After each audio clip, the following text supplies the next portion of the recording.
اب جو دو صورتیں آ رہی ہیں ان کا سارا تعلق کلیتاً محمد الرسول اللہ کے ساتھ ہے۔ یہ سیرت النبی کے اعتبار سے بھی بہت اہم ہیں دو صورتیں، بعض اعتبار سے جو صوفیانہ اس میں مسائل آئے ہیں، اور عام طور پر ہمارے مفسرین، ایسے مفسرین خصوصاً جدید دور کے کچھ ریشنلسٹ قسم کے لوگ، وہ تو ان مطالب کی گرد کو بھی نہیں پہنچے۔ ہمارے جو پرانے مفسرین ہیں، چونکہ ان کا ذوق جو ہے وہ ان کے اندر، وہ ذوق بھی اندر ہے موجود ان کے اندر، اسلام کے اور دین کے باطنی حقائق، قرآن کے باطنی حقائق کا، تو میں اس کے حوالے سے چند چیزیں آپ کو بتاؤں گا۔ سورۃ الضحیٰ کا اس کا جو شان نزول ہے وہ یہ ہے کہ کچھ دنوں کے لیے، ایک تو بالکل شروع میں جو رک گئی تھی فترت وحی، اس کے علاوہ پھر ایک موقع آیا ہے کہ کچھ عرصے کے لیے بہت دن گزر گئے، حضرت جبرائیل نہیں آئے، اور آپ کے اوپر ایک شدید قسم کی جو ہے وہ پریشانی طاری ہو گئی۔ کچھ لوگوں نے بھی طعنہ دینا شروع کر دیا، کچھ عرصے سے محمد تم نے کوئی نئی وحی نہیں سنائی، کیا ہوا تمہارا شیطان کیا چلا گیا بس؟ اب کوئی ایسا بھی بتایا گیا کہ ایک دفعہ کہیں متواتر کئی راتوں تک آپ رات کو اٹھے نہیں، تو کہا وہ تمہارا شیطان تمہیں چھوڑ گیا ہے۔ کوئی ساتھ کے رہنے والی عورت جو تھی کہ رات میں نے سنی نہیں تمہاری کوئی پڑھنے کی جو تم پڑھا کرتے تھے، شاید شیطان تمہیں چھوڑ گیا ہے۔ خود آپ کو جس قدر ایک اشتیاق رہتا تھا کہ وہی آئے اور آپ کی وہ روح کو جو ہے مزید اور غذا اور تر و تازگی جو ہے وہ مسلسل ملتی رہے، اس کی وجہ سے یہاں تک آتا ہے کہ حضور فرماتے ہیں کہ اس درجے میں رنج اور غم میں تھا کہ میں سوچتا تھا کہ میں پہاڑ کے اوپر چڑھ کر اپنے آپ کو گرا دوں۔ بربنائے تب بشری، اس درجے حضور کے اوپر جو ہے یہ شاخ گزر رہا تھا کہ وہی کیسے بند ہو گئی، اور اس میں یہ بھی تھا کہ اللہ ناراض تو نہیں ہو گیا، کیا مجھ سے کوئی خطا تو ایسی نہیں ہو گئی، یہ سبب کیا ہوا ہے؟ یہ ہے وہ کیفیت کہ جس کے اندر یہ آیتیں نازل ہو رہی ہیں۔ اور اب آپ اس کو سمجھ لیجئے کہ اس کا نفسیاتی اور انسان کی باطنی کیفیات کے ساتھ کیا تعلق ہے۔ انسان پر دو طرح کی کیفیات طاری ہوتی رہتی ہیں، جیسے میں نے پہلے ایک دفعہ آپ کو بتایا صدیق اور شہید کے درمیان جو فرق ہے بنیادی،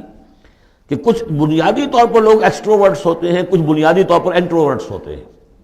ایکسٹروورٹس کھیل کود بھاگ دوڑ، لوگوں سے ملنا جلنا، گفتگو ہے، اسے دھکا دے دیا، اس سے مذاق کر لیا، اسی میں وہ خوش رہتے ہیں، بڑے مگن رہتے ہیں، تنہائی انہیں کاٹ کھانے کو دوڑتی ہے۔ اور ایک انٹروورٹس ہوتے ہیں کہ وہ مجلس وغیرہ کو نہیں، وہ تو اپنے تنہائی میں کہیں بیٹھے ہیں، غور و فکر کر رہے ہیں، سوچ بچار کر رہے ہیں، انہیں وہ مجلس سے زیادہ اپنا گوشہ تنہائی جو ہے وہ زیادہ عزیز ہوتا ہے۔ تو یہ دو مزاج اللہ نے بنائے ہیں۔ اسی طرح ہر انسان کے اوپر آلٹرنیٹلی کچھ کیفیات آتی ہیں جس کو ہم کہتے ہیں میرا موڈ آف ہے، ایک طرح کا قبض سا ہو جاتا ہے، طبیعت میں بندش سی ہوتی ہے، کسی وقت اسی شخص کے اندر پھر انشراح سا ہو جاتا ہے، پھر ہنسنے بولنے کو جی چاہتا ہے، گفتگو کرنے کو جی چاہتا ہے۔ تو یہ کیفیت جب انسان کی روحانی زندگی سے متعلق ہو جائے تو اس کو پھر صوفیہ نے نام دیا قبض اور بسط۔ کبھی طبیعت میں انشراح ہے، انبساط ہے، طبیعت جو ہے وہ آمادہ ہے، ہر چیز میں روشنی کا پہلو آدمی دیکھ رہا ہے، ہر چیز کے اندر آپ کو معلوم ہے ایک تاریک رخ بھی ہوتا ہے کسی معاملے کا اور روشن رخ بھی ہوتا ہے، اس وقت انسان روشن رخ کو دیکھتا ہے۔ اور ایک وقت میں آتا ہے کہ طبیعت میں بندش سی لگ گئی ہے، جیسے اندر کوئی پکڑ لیا کسی نے، اب طبیعت جو ہے وہ بھی اپنے اندر وہ انقباض محسوس کر رہی ہے، اور پھر آدمی پیسیمسٹک ہو جاتا ہے، نا امید سا ہوتا ہے، پھر اسے ہر معاملے کا تاریک پہلو زیادہ نظر آنے لگتا ہے۔ تو یہ قبض اور بسط کی کیفیات ہیں۔ جب کبھی قبض کی کیفیت ہو، قاضی ثناء اللہ پانی پتی رحمۃ اللہ علیہ نے تفسیر مظہری میں لکھا ہے کہ قبض کی کیفیت میں اس صورت کا پڑھنا تریاق ہے، جس طرح حضور صلی اللہ علیہ وسلم کے لیے گویا کہ اس وقت جو وحی کا بند ہو جانا تھا وہ گویا کہ ایک طرح کے انقباض اور قبض کی کیفیت پیدا ہوئی تھی، اس میں اب اللہ تعالیٰ فرما رہے ہیں والضحیٰ، قسم ہے دن کے دھوپ چڑھنے کے وقت کی، واللیل اذا سجا، اور قسم ہے رات کی جبکہ وہ چھا جائے یا ساکن ہو جائے، سجا کے دونوں معنی ہے سکون۔ اب دیکھیے ان دونوں کو کیوں لائے، اس لیے کہ صبح ہے، حرکت ہے، برکت ہے، چلنا ہے، دوڑنا ہے، ہر شخص جا رہا ہے، ادھر جا رہا ہے، ادھر جا رہا ہے، رات کو سکون ہو گیا، تاریکی چھا گئی اور شور ہنگامہ ختم ہو گیا۔ لیکن یہ رات اور دن دونوں ضروری ہیں انسان کے لیے، یہاں کا نظام چلانے کے لیے۔ اگر رات ہی رات ہوتی تب بھی یہ دنیا نہ چلتی، اور دن ہی دن ہوتا تب بھی نہ چلتا، تو رات بھی ضروری ہے۔ اسی طریقے سے نفس انسانی کے لیے کبھی کبھی قبض کا وقفہ بھی ضروری ہے۔ آپ اسے یہ نہ سمجھیں کہ اللہ تعالیٰ ناراض ہو گیا، یہ بھی ہماری تربیت کا ایک یوں سمجھیے کہ ایک جز ہے۔ ما ودعک ربک وما قلی، آپ کے رب نے آپ کو رخصت نہیں کیا ہے، نہ ہی وہ آپ سے ناراض ہوا ہے۔ وَلَلْآخِرَةُ خَيْرٌ لَكَ مِنَ الْأُولَىٰ، اور اس کے بعد جو وقت آئے گا اس قبض کے بعد وہ پہلی سے بھی بہتر ہوگا۔ اور میں حیران ہوتا ہوں کہ کیسے غالب نے وہ بات کہی ہے کہ جو بالکل ترجمانی ہے اس کی، رکتی ہے میری طبع تو ہوتی ہے رواں اور، یعنی یہ کہ جب میری طبیعت کے اوپر کبھی کبھی رکاوٹ سی آ جاتی ہے، اب شعر جو ہیں اچھے نازل نہیں ہو رہے، لیکن جب وہ رکاوٹ سے میں نکلتا ہوں، اس قبض سے نکلتا ہوں، رکتی ہے میری طبع تو ہوتی ہے رواں اور، اس لیے کہ اس قبض کے بعد جب مرحلہ آتا ہے انبساط کا اور انشراح کا تو وہ ایک قدم آگے ہوتا ہے، آدمی اس پہلی کیفیت سے ایک درجہ جو ہے اس کا بڑھ چکا ہوتا ہے۔ وَلَلْآخِرَةُ خَيْرٌ لَكَ مِنَ الْأُولَىٰ، یقیناً پچھلی ہر گھڑی، ہر ساعت اور ہر قبض کے بعد آنے والا انبساط آپ کے لیے پہلے سے اونچا درجہ لے کر آئے گا۔ وَلَسَوْفَ يُعْطِيكَ رَبُّكَ فَتَرْضَىٰ، ان قریب آپ کا رب آپ کو اتنا کچھ دے گا، اتنا کچھ دے گا، آپ کی محنتوں کے وہ نتائج سامنے آئیں گے کہ آپ راضی ہو جائیں گے۔ اب دیکھیے پچھلی صورت ختم ہوئی تھی وَلَسَوْفَ يَرْضَىٰ، یہاں ہے وَلَسَوْفَ يُعْطِيكَ رَبُّكَ فَتَرْضَىٰ، صرف ضمیر کا فرق ہے، کیونکہ صدیق پر وحی نہیں آتی، براہ راست خطاب نہیں کیا جا سکتا، وہاں وہ صیغہ جو ہے وہ غائب کا ہے، وَلَسَوْفَ يَرْضَىٰ، اور چونکہ نبی وہ ہے جس پر وحی آ رہی ہے، براہ راست مخاطب ہے، تو وَلَسَوْفَ يُعْطِيكَ رَبُّكَ فَتَرْضَىٰ، آپ کا رب اتنا کچھ دے گا کہ آپ راضی ہو جائیں گے۔ اب یہ کہ اسی قبض کی حالت میں پھر اللہ تعالیٰ اپنے احسان جتا رہا ہے، اور یہ بہترین ہے۔ کبھی طبیعت پر ڈپریشن ہو اس طرح کی اور قبض کی کیفیت ہو تو آدمی یاد کرے کس کس مرحلے پر اللہ نے میری دستگیری فرمائی، کن کن مراحل پر اللہ تعالیٰ نے مجھے مشکلات سے نکالا، اس سے وہ حوصلہ بڑھتا ہے۔ اور اس کو بھی سمجھیے کہ اسی انداز میں علم یجد کا یتیمن فآوا، یہ سیرت النبی کے بڑے اہم حصے ہیں جو اس میں آ گئے ہیں۔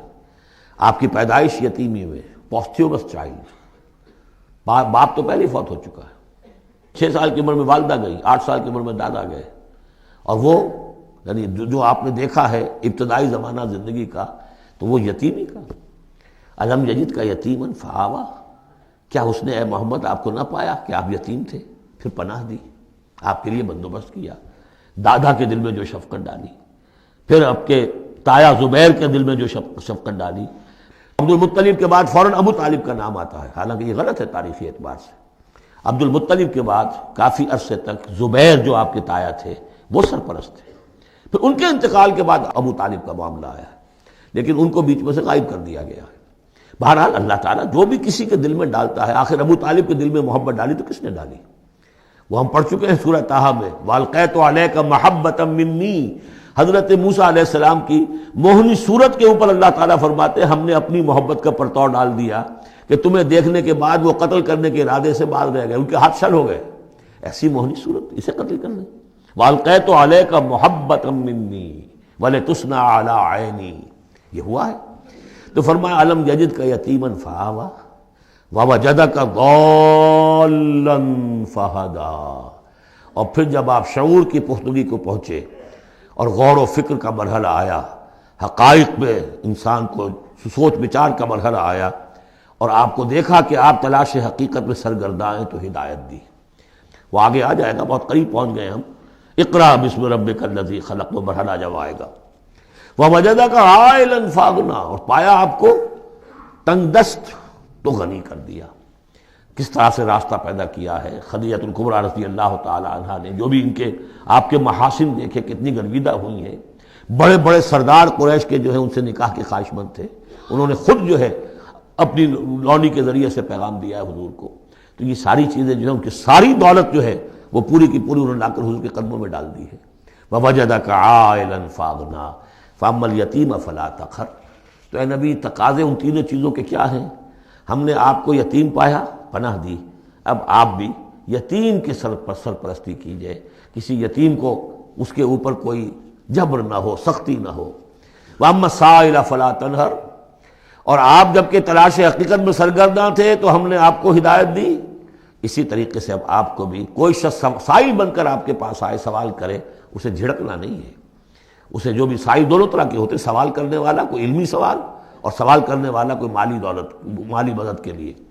وَأَمَّا بِنِعْمَةِ رَبِّكَ فَحَدِّثْ، اور جو ہدایت تمہیں دی ہے ہم نے اب اسے عام کرو، یہ نعمت ہے، آپ کے رب کا انعام ہے یہ ہدایت جو آپ کو عطا ہوئی ہے، اس کو بیان کرو۔ اس کے بیان کرنے میں یہ بھی ہے کہ اللہ کے انعامات کا چرچا انسان کرے اس کا شکر ادا کرنے کے لیے، اور یہ بھی ہے کہ اس کو پھیلائے اور عام کرے، دوسروں تک پہنچائے، ورنہ وہ مخل ہو جائے گا کہ وہ دولت جو ہے ہدایت کی اس کو آدمی صرف اپنی ذات تک محدود رکھے اور اس کا جو خیر ہے وہ دوسروں تک نہ پہنچائے۔